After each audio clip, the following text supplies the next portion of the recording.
Alright, here's my tripod where I normally quarter up my deer to help process them myself. I haven't been able to do that this year. That's why. See, the cable is rusted. I got the deer about halfway lifted up and the cable snapped and the whole thing fell. Luckily it didn't hit me, because that would have hurt. It looks like I can replace this with a different cable. Try to go with something that's not going to rust so quickly. This is only a couple years old. But yeah, it's been out of commission.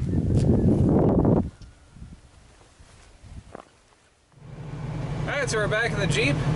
Imagine that. Yeah, whenever you live way out in the country, pretty much your day begins and ends in your vehicle. So we're gonna head up to the deer processor and pick up this last buck that I got with the shotgun. And got my cooler right here. It's not all gonna fit in there, but we'll just throw the rest in the back.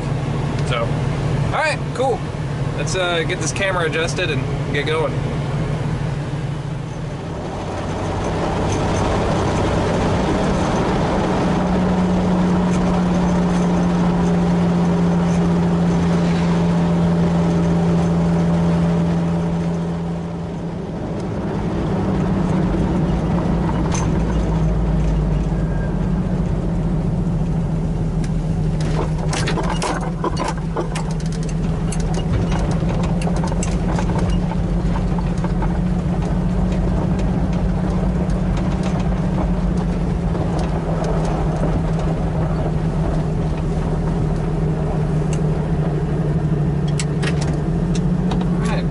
Here. I'm just gonna leave it running.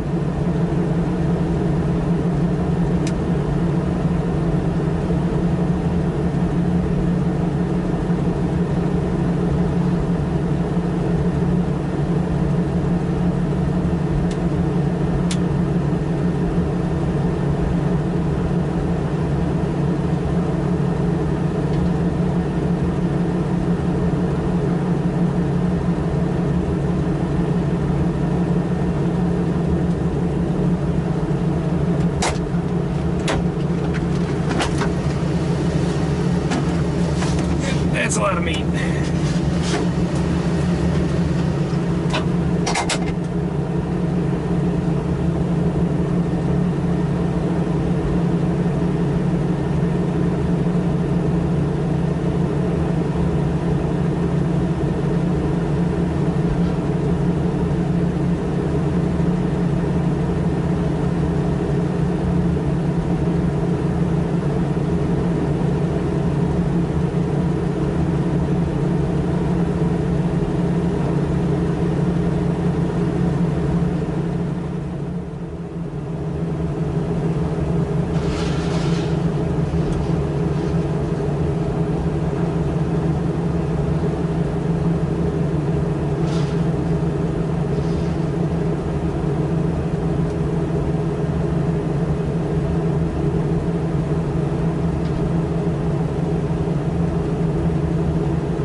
Cool.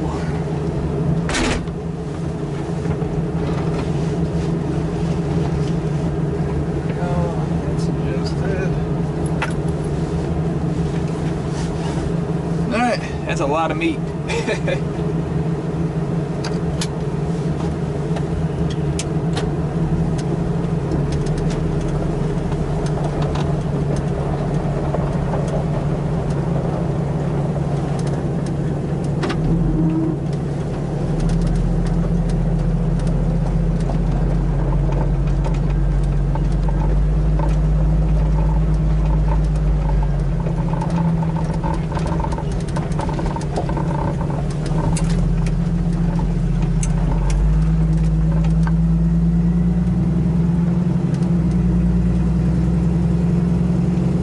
I had half of this one made into sausage.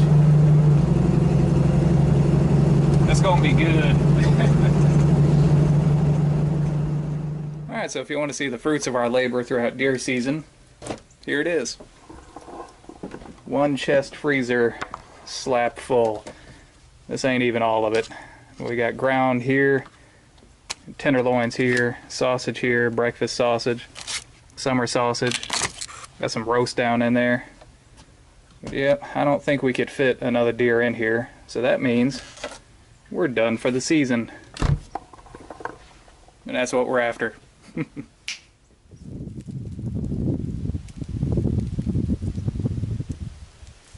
Alright. So, with deer season basically behind us, it's time to focus on small game hunting. Now, I've taken the trusty Marlin Model 60 and I've given it a good cleaning. Now I'm going to verify that the scope is still zeroed. Usually, if you take the action and the barrel out of the stock, you will have to check the zero whenever you reinstall everything, just to make sure. So I've got everything set up, and I've got a target set up down there at 31 yards. That's normally where I zero at for a 22. And we'll see how we do.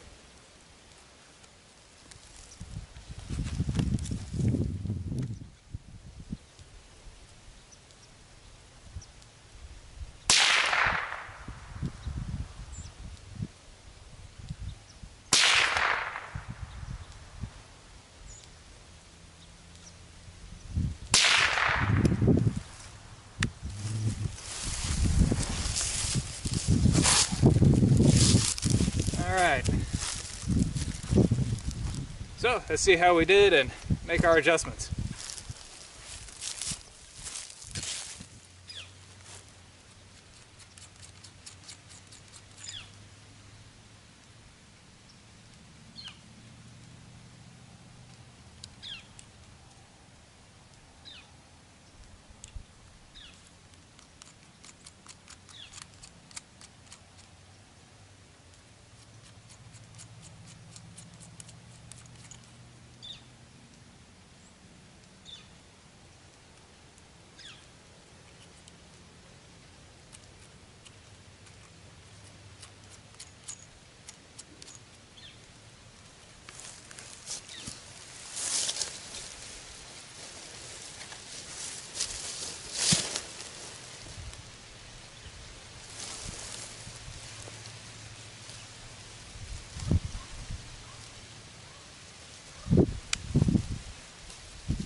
That looks pretty good.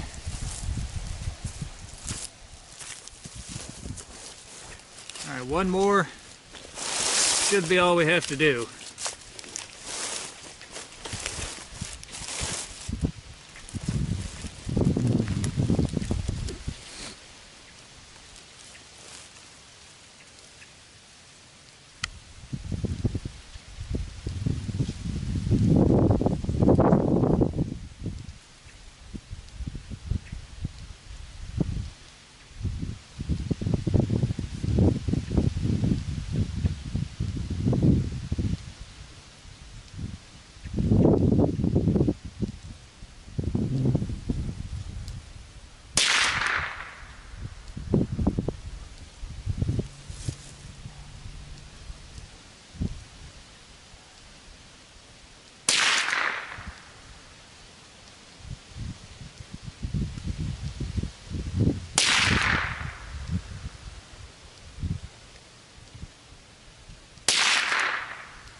Alright. Looks good to me.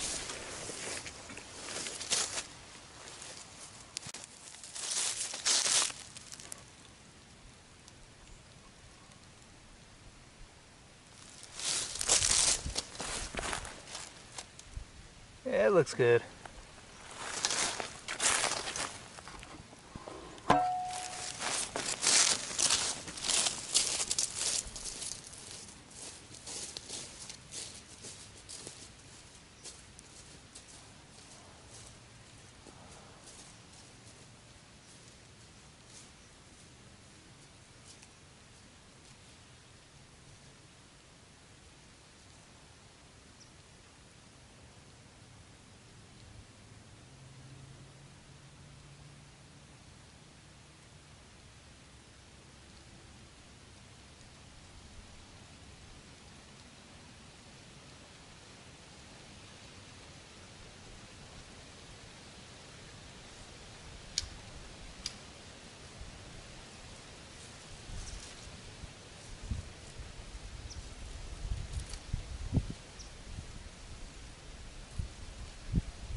That looks pretty good to me.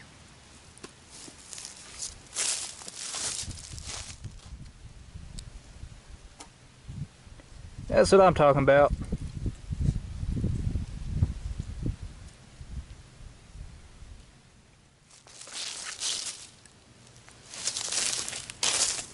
Probably not gonna fly off there this time. Let's see if I can hit it.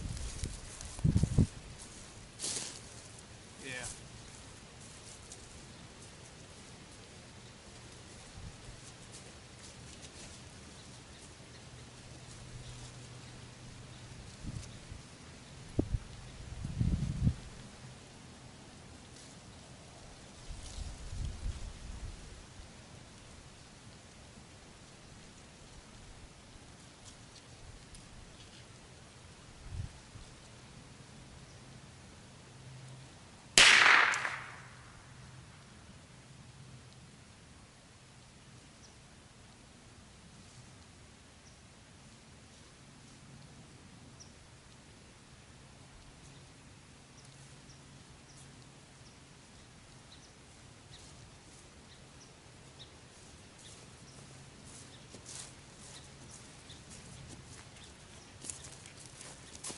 It did fly off of there. If I can find it.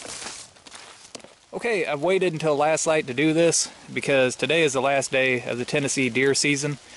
We do have one more week of antlerless only hunting on private land. And this is private land. This is our family farm here. The deer camp is also on private land. I get that question a lot in the comments section. But yeah, every place I've hunted this season has been on private land. So I want to do some post-season scouting because I want to know what survived the season. So I'm going to put my trail cameras back out. I've got one here. I'm going to attach that right here. And I've got some others at the house that I'm still cleaning up and got to get batteries for. So before I lose camera light, let me do this. One interesting thing right here in this spot. I don't know what happened here, but that's deer hair. You can see this stuff right there, and over here there's some more. So something happened. Deer don't just lose their hair like that, so there's no telling, but it may be interesting to see what comes back to this area. Alright, let me get this done. Oh, one other thing, this is not going to be definitive. Even if we do see a big buck on camera right now, that doesn't mean that he's going to survive the winter. He's still got to make it through the coldest part of the winter out here. But at least it will tell us that he survived deer season. So.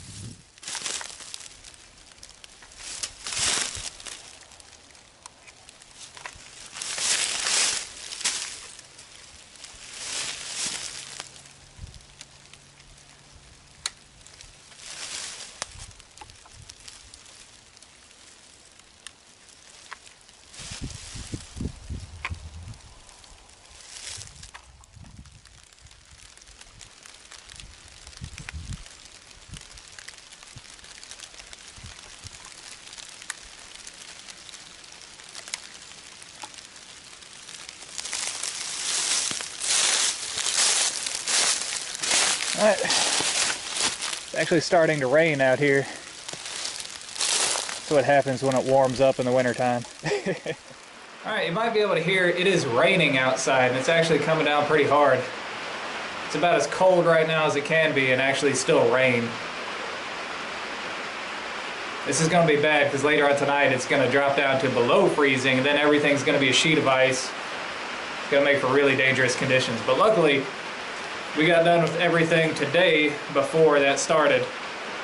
And that includes zeroing in our Marlin Model 60 22 long rifle.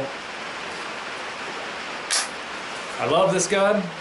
Had it for a couple years now. It's always been great. I've never been crazy about synthetic stocks. You know, I had one of these when I was a kid, and it had the wooden stock with a squirrel on it. I imagine some of you guys have one. You know the ones I'm talking about. And it looked really classy, and I really enjoyed it. But this one's been growing on me a lot just because it functions so well. And really, there's no reason not to have the synthetic stock other than it's kind of ugly.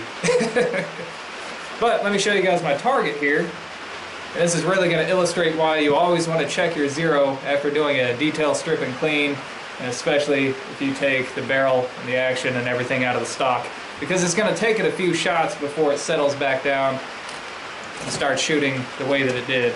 Here's my high-speed tactical target here. You see, I spent a lot of money on my targets.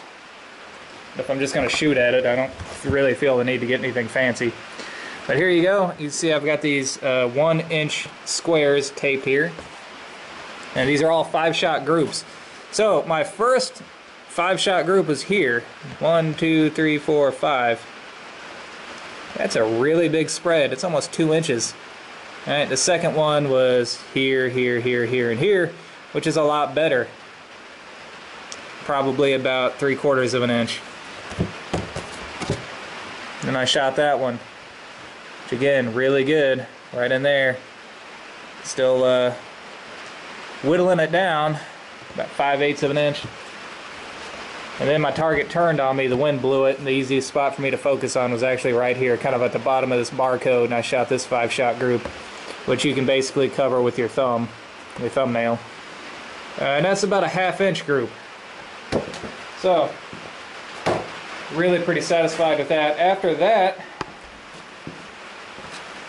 started shooting at the brass on my shotgun shells that I had out there from when I was shooting my Mossberg 500. Now I know I hit the first one. I nailed it clean because I actually found the shotgun shell afterwards. The second time I hit it, all I know is I hit it. I was unable to find it the second time. But we do know that we hit it. I can look back on the camera and maybe see. I don't know. But yeah, this thing is ready to go. This should be the bee's knees out there squirrel hunting. And that's going to be what's on my mind. Alright, it's after deer season. The freezer is full. We got enough meat definitely to last until next season and even be generous with our meat. So that's good. We still have small game hunting to do. And this spring there'll be fishing and turkey hunting. And we can do some post-season scouting whenever we're out looking for the squirrels and rabbits. So I put out one trail camera. We'll check that in about a week or so and see what's going on with that. I've got 2 other trail cameras to put out as soon as I clean them up. But alright guys, that is all the time that I have for today. I hope you enjoyed it. And until next time, thumbs up. As soon as I get a couple pictures on the trail cameras, I think I'm going to do a full deer season review video. Hopefully that works out pretty good.